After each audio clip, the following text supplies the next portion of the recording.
राधा राधा।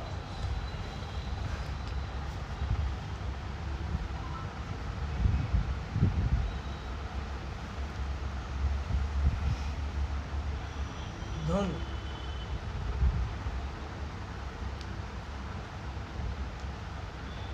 धुन की महिमा बड़ी अपार,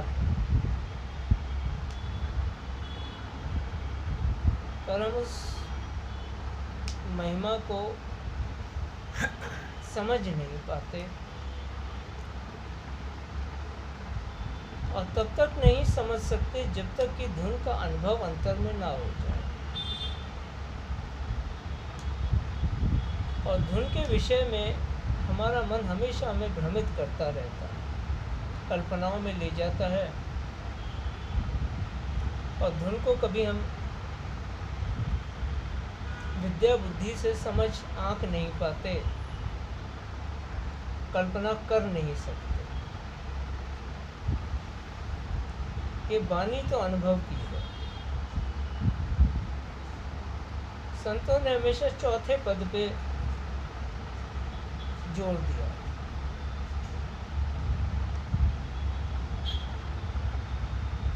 अगर हम धुन को चौथा पद मान लें तो पहले के 3 पद क्या हैं? क्योंकि धुन ही चौथा पद है एक स्तर पे। वही शब्द स्वरूप है, वही सूरत का रूप है, वही सत्पुरुष का स्वरूप है।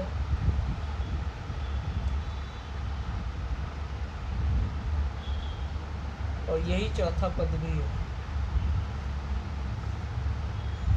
तो धुन के स्तर पे कर चौथे पद वासा का अर्थ यही है कि धुन पर स्थिर होना। इसके बिना आगे यात्रा हो नहीं सकती, सब पेंडिंग में ही रह जाता है। तो धुन के नीचे के 3 पद कौन से?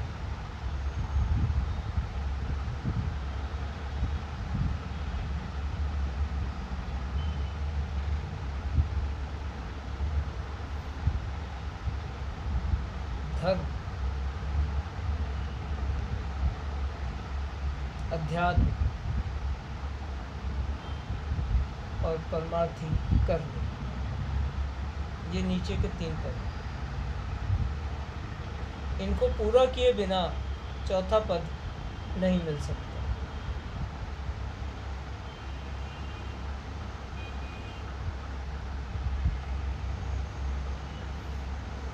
बड़ी भ्रांतियां हैं राधा स्वामी मत में कि साहब हम तो सत्संगी हैं, पूजा पाठ नहीं कर सकते, देवी देवताओं, मंदिर, मस्जिद, गुरुद्वारा, चर्च,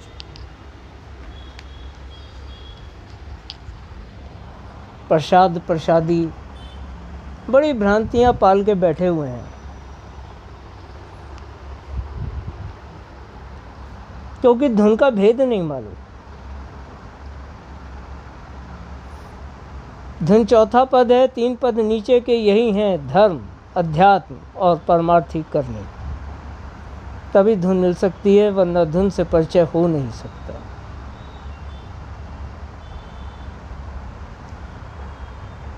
सत्संगी पैदा होते ही कोई जीव संत नहीं बन जाता।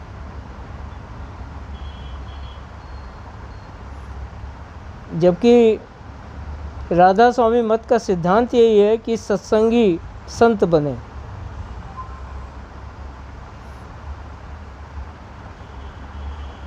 इस जीव को संत बनाने की प्रक्रिया है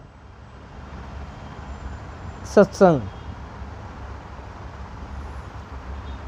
हर सत्संगी का लक्ष्य संत बनना है, ना कि सत्संगी बन के ठहर जाना। पर संत सत्संगी ही बनेगा, बिना सत्य का संग किए कोई संत बन नहीं सकता। जब हम सत्यलोक में वासा और निज घर वासा की बात करते हैं, वही तो संत है।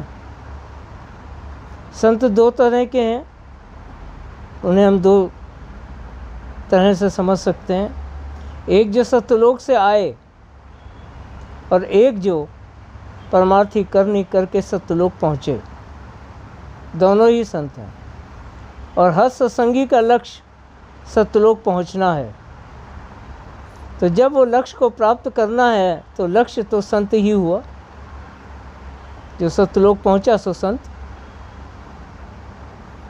तो हर सत्संगी का लक्ष्य संत हो जाना है, संत गति को प्राप्त करना ही है।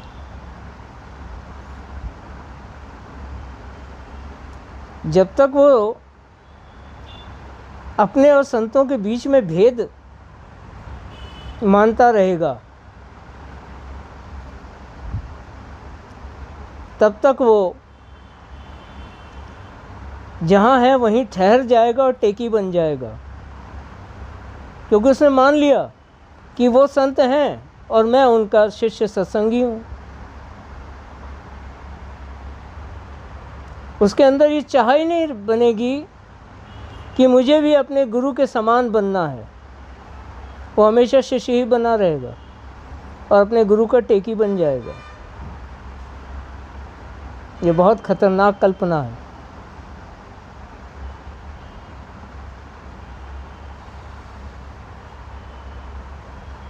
इसीलिए संतों के मत में गुरुमुख और भक्त की महिमा है, पर गुरुमुख और भक्त बनने से पहले शिष्य बनना पड़ता है। पर शिष्य बन के रह नहीं जाना है, रुक नहीं जाना है, ठहर नहीं जाना है। वो शिष्यता भक्ति में और भक्ति गुरुमुखता में बदलनी जरूरी है। अगर अटक गए तो यहीं लटक गए। शिष्यता प्राप्त करना लक्ष्य नहीं है, संत स्वरूप में मिल जाना ही लक्ष्य है।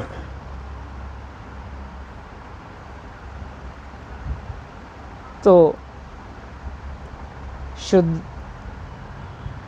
शुरुआत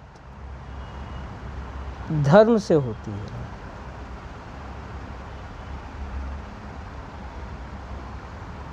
धर्म का अर्थ हिंदू, मुस्लिम, सिख, ईसाई, बहाई, जैन, बुद्ध नहीं है, पर हम मान के बैठ गए और कहीं ना कहीं किसी न किसी गुट में फंस गए। या तो हिंदू बन गए हैं, या मुसलमान, या सिख, ईसाई, बहाई, जैन, न जाने क्या क्या बन गए हैं। इन तो बहुत सारे मत हैं। हमने एक घेरा बांध लिया अपने चारों ओर और हम उससे बाहर नहीं निकल सकते।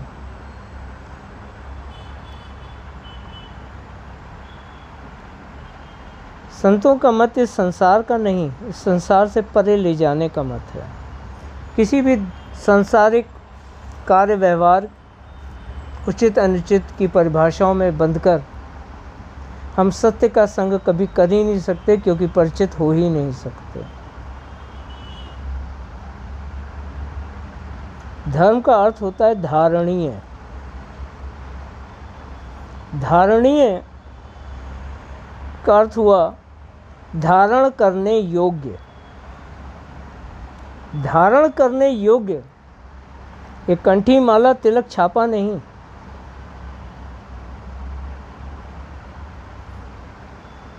वो संस्कार, वो जीवन शैली, वो सकारात्मक विचार, इन्हें धारण करना है, यही धर्म है।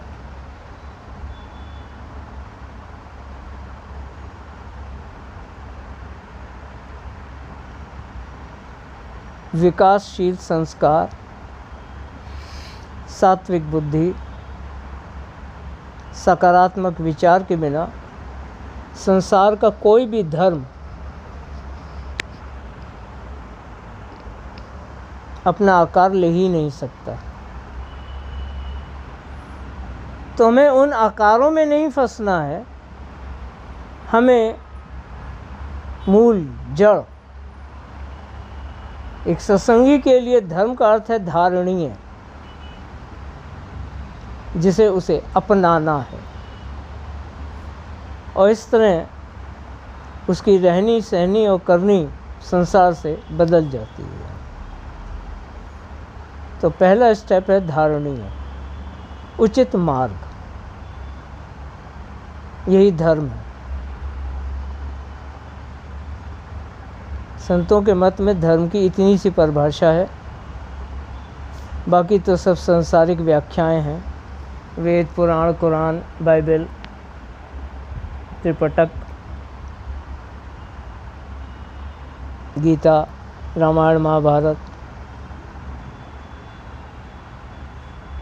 ये सब रोचक बातें हैं। उचित अनुचित की परिभाषाएं हैं।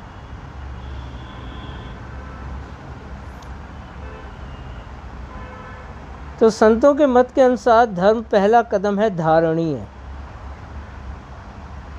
वो मार्ग जो हमारे को हमारी मंजिल तक ले जाए। दूसरा कदम है अध्यात्म। अध्यात्म का अर्थ होता है आत्मा का अध्ययन, आत्मविज्ञान। आत्मा का अध्ययन ही अध्यात्म है, यानी अपने अंदर स्वयं की खोज। ये दूसरा स्टेप है। धर्म हमें बताता है कि हम आत्मा हैं, तो हम आत्मा हैं तो स्वयं की खोज यानी आत्मा की खोज, और आत्मा की खोज ही आत्मा का अध्ययन है। यही अध्यात्म है। अध्यात्म का अर्थ हुआ स्वयं की खोज। तीसरा कदम आता है जब उचित मार्ग धर्म धारण कर लिया, दूसरा स्टेप पार कर लिया स्वयं की खोज यानी अध्यात्म। तीसरा कदम है परमार्थी करनी। परमार्थ क्या है, पहले ये तो समझ लें, तभी तो परमार्थी करनी बने पड़ेगी। परमार्थ का अर्थ है परम अर्थ। परमार्थ, परम अर्थ, यानी वो अर्थ जो सबसे ऊंचा है और उसके अतिरिक्त जो कुछ भी है सब व्यर्थ है, नश्वर, व्यर्थ है। तो जो नश्वर नहीं है, व्यर्थ नहीं है, वही सच्चा अर्थ है। यानी उस अजर अमर अनंत अगाध अनामी अरूप की खोज, उसकी खोज, ये है परमार्थ। और उस परमार्थ की खोज ही परमार्थी करनी है। संसार का सभी मत ब्रह्मांडीय स्तर पे आके रुक जाते हैं, यानी ब्रह्म और ब्रह्म सृष्टि। इससे ऊंचा कोई मत नहीं। सिर्फ एक संत मत राधा स्वामी ही ब्रह्म और ब्रह्म के परे की व्याख्या करता है। तो व्याख्या मात्र जानकारी है, जब तक कि करनी ना की जाए तब तक उसका अनुभव नहीं किया जा सकता। और इस करनी को करने का जो जतन और जो जुक्ति है वही दे सकता है जिसने स्वयं अनुभव किया हो, जो उस मार्ग पर ब्रह्म से ऊपर चला हो, जिसने उन मंजिलों को अनुभव किया हो। यही सद्गुरु वक्त है। सद्गुरु वक्त ही हमें वो जतन और जुक्ति करता है, बताता है और करवाता है। यहाँ से संत मत शुरू होता है। चौथा पद धुन। यहाँ से संत मत शुरू होता है धुन से। धुन वो सुरा है इस लोक में जिसे पकड़कर हम अलौकिक हो जाते हैं, इस लोक से परे निकल जाते हैं, पिंड और ब्रह्मांड के परे की यात्राएं करते हैं इस धुन के सहारे। यही संतों का निर्देश है, कर चौथे पद वासा। जब तक धुन को थाम कर उसमें लीन होकर आगे नहीं बढ़ेंगे, तब तक हम उस मुकाम पर नहीं पहुंच सकते जहां से ये धुन जारी हुई है। और ये धुन ही सुरत है। सुरत के सिवाय कोई शब्द को पकड़ नहीं सकता। तो सुरत अंग होकर ही स्वामी में मिलना संभव है। और यही वो खिंचाव है, वो आकर्षण है, वो प्रेम है, वो भक्ति है, वो समर्पण है जो हमें शब्द की ओर खींच लेता है जब हम धुन में लीन होते हैं। इस तरह हम कर चौथे पद वासा के अर्थ को धुन के रूप में समझकर धर्म, अध्यात्म और परमार्थी करनी के अर्थों को समझकर संत मार्ग पे आगे बढ़ सकते हैं। तो एक सत्संगी के लिए पहले धार्मिक होना ज़रूरी है, तभी वो आध्यात्मिक हो सकता है। और जब तक वो आध्यात्मिक नहीं होगा, वो परम अर्थ को कभी जान नहीं सकता। और परम अर्थ को जाने बिना वो परम की खोज में कभी लग नहीं सकता।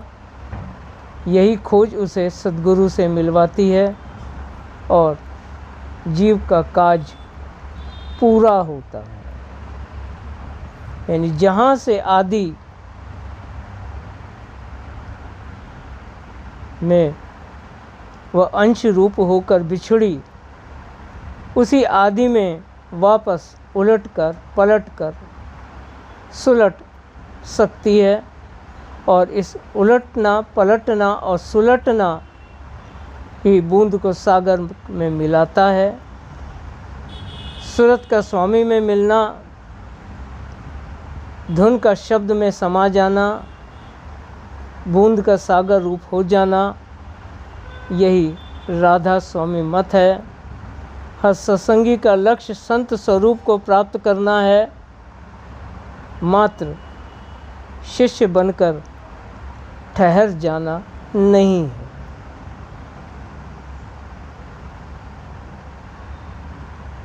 तो ये चौथा पद धर्म, अध्यात्म, परमार्थी करनी और परम अर्थ पे जाकर पूरा होता है। और यही धुन का महत्व है, जिसका भेद तो भेद ही देगा। निष्कपट जीव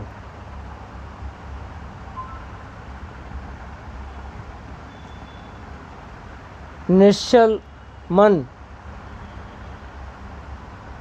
होकर ही सूरत निर्मल हो सकती है।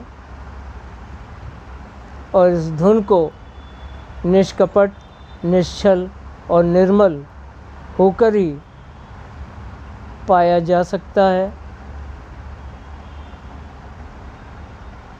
निष्कपट तभी होंगे जब हम उचित मार्ग को धारण करेंगे, यानी धार्मिक होकर धर्म का पालन करेंगे। निश्चल तभी हो सकते हैं जब हम स्वयं से परिचित हों, यानी अध्यात्म की प्रक्रिया हमें निश्चल बनाती है और परमार्थी करनी, परम अर्थ का ज्ञान हमें निर्मल बनाता है, यानी सुरत अंग बरामद होता। जब तक सुरत अंग बरामद ना हो, धुन से परिचय ना हो, संतों के मत में यात्रा शुरू नहीं हो सकती। तो यही 4 कदम हैं जो हमें चौथे पद पर लाते हैं। इसमें से कुछ भी छोड़कर हम चौथे पद पर सीधे नहीं पहुंच सकते। देह से सूरत तक की यात्रा के बीच में मन, अंतःकरण और अंतर्मन, फिर आत्मा और परम आत्मा यानी ब्रह्म के पड़ावों को पार करना ही पड़ता है। स्वामी जी महाराज का वचन है कि बिना नीचे की धारणाओं को दृढ़ किए कोई ऊंचे को बढ़ नहीं सकता। सार्वजन वार्तिक में ये वचन है। नीचे की धारणाओं को दृढ़ करने का अर्थ यही है कि धर्म, अध्यात्म और परमार्थ, इसका तो पालन करना ही पड़ेगा। इन मन के संशय, भ्रम और कल्पनाओं से बाहर आना ही होगा। अपने विद्या बुद्धि से उचित और अनुचित के निर्णय करने से बचना होगा, क्योंकि संतों का मत सब कुछ अपनाने का मत है, सकारात्मक मत है। इसमें नकारात्मकता, इनकार और मनाही का कोई स्थान नहीं है। सबको स्वीकार करना ही मालिक की मौज में राजी हो जाना है। मालिक की मौज में राजी होने का अर्थ ही है सबको स्वीकार करो। अस्वीकार करने का अर्थ है मालिक की मौज में नाराजी। तो एक सत्संगी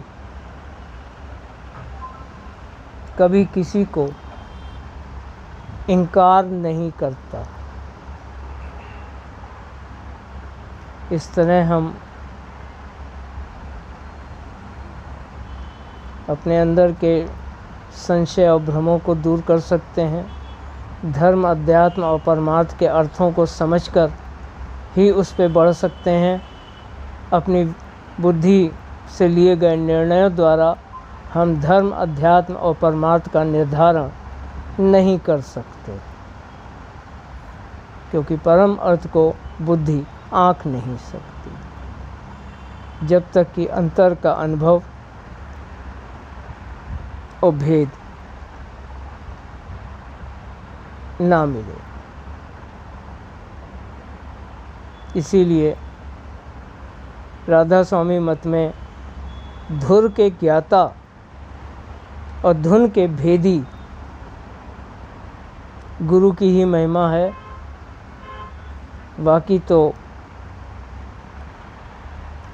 पोथी पढ़ के बड़ी सुंदर सुंदर बातें बताने और समझाने वाले बहुत मिल जाएंगे, पर जीवन में जीव का लक्ष्य धुन ही होना चाहिए, क्योंकि जो मिलेगा सो धुन से मिलेगा और धुन के बिना कुछ नहीं मिलेगा। इसलिए राधा स्वामी मत का अर्थ है सुरत शब्द योग। सुरत शब्द योग। जब तक सुरत अंग बरामद नहीं होगा, शब्द से योग हो नहीं सकता, और सुरत अंग बरामद होने की ही ये प्रक्रिया है धर्म, अध्यात्म और परमार्थ। राधास।